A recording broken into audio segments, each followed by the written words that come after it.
ជារៀបសួរពុកម៉ែបងប្អូនទាំងអស់គ្នាថ្ងៃនេះដោយសារបងប្រុសគាត់ថ្មីគាត់ចង់ឲ្យខ្ញុំ review ជាមួយនឹងទ្រុងដែលអាចចិញ្ចឹមបានយូរឆ្នាំខ្ញុំនិយាយថាទ្រុងនេះមិនក្រោម10ឆ្នាំទេបងប្អូនណាអញ្ចឹងគាត់ចង់ដឹងថាធ្វើបែបណាពីព្រោះទ្រុងនេះខ្ញុំប្រើ smart board 2សន្លឹកនេះគេហៅ smart board 6លី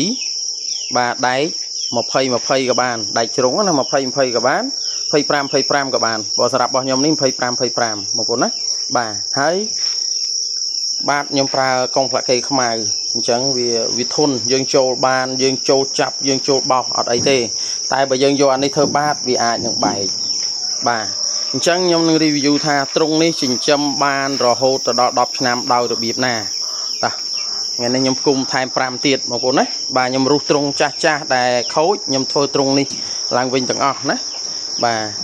អញ្ចឹងបញ្ជាក់ជូនពុកម៉ែបងប្អូនថាខាងក្រោមនេះគឺយើងប្រើសាច់ smart board កុងផ្លាកេមួយសន្លឹកខ្ញុំរើសយកពណ៌ខ្មៅបាទប្រើបានយូរខ្ញុំរើសអាហ្នឹងមួយសន្លឹកសម្រាប់ធ្វើបាតអញ្ចឹងនេះខ្ញុំធ្វើកម្ពស់8តឹកខ្ញុំអាចបញ្ជាក់ជូនពុកម៉ែបងប្អូនថាមកទ្រុង smart board ទាំងអស់គឺអត់មានផេកណាអត់មានកសិដ្ឋានណាដែលធ្វើកម្ពស់8តឹកដូចខ្ញុំទេបងប្អូនចូលទៅមើលក្នុង YouTube ខ្ញុំប្រើទ្រុងកម្ពស់8តឹកនេះ smart board នេះជាង10ឆ្នាំហើយបាទទៅមកវគ្គក្រោយនេះឃើញបងប្អូនគាត់យកគំរូតាមច្រើនហើយធ្វើបានទិន្នផលខ្ពស់អញ្ចឹងខ្ញុំមានទៅលើកទឹកចិត្តឲ្យបងប្អូនថាទ្រុង smart board គឺធ្វើឲ្យបាន8តឹកមកចិញ្ចឹមចរិតសក៏បានខ្មៅក៏បានប៉ារ៉ាក៏បានក្រហមក៏បានគឺងាយស្រួលគ្រប់គ្រងងាយស្រួលថែទាំណាបាទអញ្ចឹងយើងចូលមកថាអានេះ8តឹកអញ្ចឹងកុងផ្លាកេនេះវា smart board ដែលខ្ញុំកំពុងគូសនេះកម្ពស់វាតតឹងវា1.2 ម៉ែត្រខ្ញុំជ្រៀក4តឹកចេញបាទ4តឹកហ្នឹងខ្ញុំបានជាងមួយហៀងហើយណាបាទរួចហើយអាសល់4តឹកហ្នឹងខ្ញុំកាត់ជា2នេះបងប្អូននេះខ្ញុំកាត់ជា2យកមកគុំគ្នាបានតតឹងមួយហៀងនេះឃើញតតឹងហ្នឹងបងប្អូនបាទគុំហ្នឹងគឺយើងយកឈើមកចាប់វិសមកបាទអញ្ចឹងយើងបានមកផ្ទាំងតតឹងនេះហើយបាទអញ្ចឹងបន្តមកទៀតមួយហៀងនេះខ្ញុំយកមកសន្លឹកមកខ្ញុំជ្រៀក4តឹកចេញ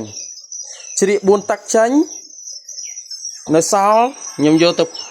កាត់វាស្មើគ្នាជា2យកផ្គុំបានទៅតឹងមួយហៀងទៀតអញ្ចឹង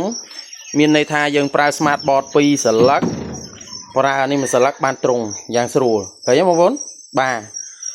រួចហើយខ្ញុំផ្សារក្រងនេះបាទតិចទៀតខ្ញុំនាំទៅមើលជាងខ្ញុំផ្សារក្រងឲ្យរួចខ្ញុំយកអានេះមកចាប់បាទខ្ញុំចាប់ពីក្នុងបងប្អូនមើលក្បាលវិសណានេះក្បាលវិសនេះ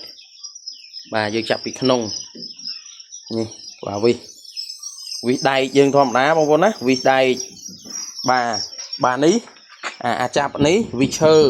បងប្អូនមើលហើយមើលទៀតបងប្អូននឹងតាមតនអានេះវិឈើបាទបន្តទៀតយើងបៀកកាយពីក្នុងមកកុំឲ្យកូនចរិតចេញណាបាទបងប្អូនតាមមើលទៅយល់ធ្វើកើតហើយបាទធ្វើឲ្យកុំឲ្យខុសបាទអញ្ចឹងនិយាយមកផ្នែកខាងក្រៅគឺខ្ញុំចាប់ឆ្អឹងចេញក្រៅមូលហេតុអីកាលណាយើងចាប់ឆ្អឹងចេញក្រៅយើងងាយស្រួលថែទាំបិទស្គុតក៏ស្រួលនេះស្គុតមកត្រង់នេះបិទក៏ស្រួលវាអត់មានឆ្អឹងញ៉ៃទេពេលចាប់ចរិតគឺស្រួលកោសយកណាបាទចង់បងប្អូនមើលមួយទៀតបញ្ជាក់មួយទៀតថាបងប្អូនខ្ញុំចាប់ផ្ទៃក្រើមចូលក្នុងលឡងចេញក្រៅនេះអាចាប់ស្មាតបតនេះបាទក្រើមខ្ញុំដាក់ខាងក្នុងដើម្បីចរិតឡើងសារៈឡាបស្រួលបាទចំណេញអាលឡងខ្ញុំដាក់ចេញក្រៅបាទចង់បងប្អូនមើលណាមើលគំរូទៅនេះហើយកម្ពស់ជើងនេះពោះជើងផុតដីសម្រាប់ទ្របកម្ពុជានេះ2តឹកឆ្អឹងហ្មងឆ្អឹងហើយជើងមួយណាឆ្អឹង1 2តែ2ទេឆ្អឹងណាអញ្ចឹងត្រូបាតខ្ញុំត្រូមកកន្លែងបងប្អូនមើលណានេះ1 2 3អាងត្រូបាតអូខេបងប្អូនប៉ុណ្ណឹងបាទអញ្ចឹងបងប្អូនមើលរូបរាងថាទៀតខ្ញុំនឹងទៅមើលផ្ទាំងដែលជាងទៅតែចាប់បាទព្រោះខ្ញុំធ្វើថែមណាបាទអូខេតោះបងប្អូនទៅមើលនេះសាច់ចរិតមានចរិតអស់ហើយ anh ấy có chợ rật đá ta này chợ rật xó nhiều món sang ngâm chưng không có nè bàนี่กล่าวยังมีมอนมีấy không có nè ok mà đào lại món này bằng cồn mòn bàนี่không có nè thấy nhéนี่hay nè bật chạp trắng nè chạp hay dọn dân vô tập cung bà bếp cúng cứ dương bánh vi chộp nhiều món mạch xa tới thì lực cúng cứ nhom bánh vi bà bánh vi sao linh vậy vi đáy nhá bà nè thấy một tem cái ngày nay mà chiên ta làm pram trùng bà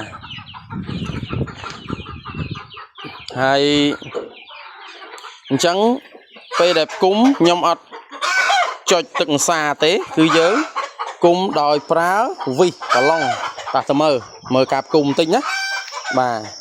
anh ấy cái tu chùm hoi chia sai bằng con á đã cho mấy prap đi ra nè là việc cung á bà nè việc prap vi hết vi lên vậy việc đây nhá bông á việc đây sao lên vậy vô vay pram hôn mà bông á pram hôn tới mùi hôn ở thlu bà ở bộ bà pram hôn mùi hôn bà pram hôn mùi hôn là mồm đấy nè em chặt bay crop nè bị cào tới nè nè muối phí bầy chẳng áp xa tế trung ní chọn đọt tránh còn ta mua vi máu đọt tránh bị kia ban tặng nè một con khơi nhé ní cạp cung đấy cung chỉ muối nướng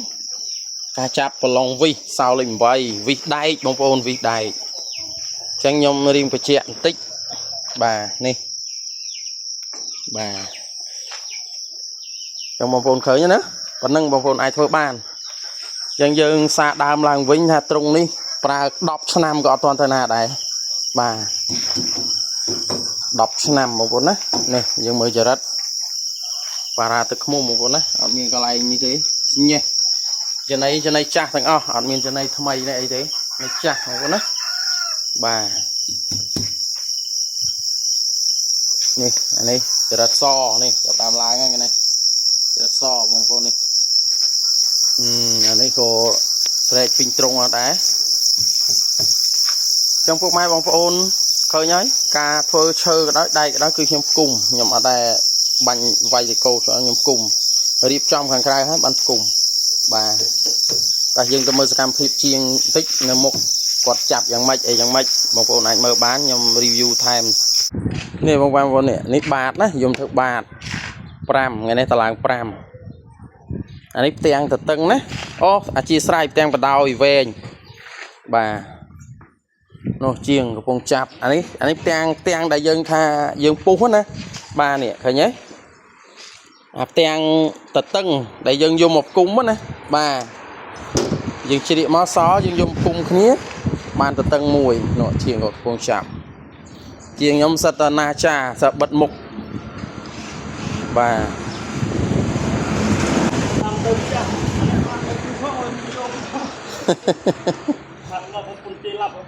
นี่จะนันจามาบัดมุกจังมันที่น้อยทอดว่าอัดบัดมุกอัดที่น้อยทอดเลยนี่บางคนอันนี้เตียงตะตึงจังยังเฟอร์ปรามตรงตะตึงดอบvà đọc ba tập pram tê và chânอุปกรณ์chiên dân miền tây chân phong mai bông phôn ai cho mơ bàn đấy mơ tới phơ bán hay nghi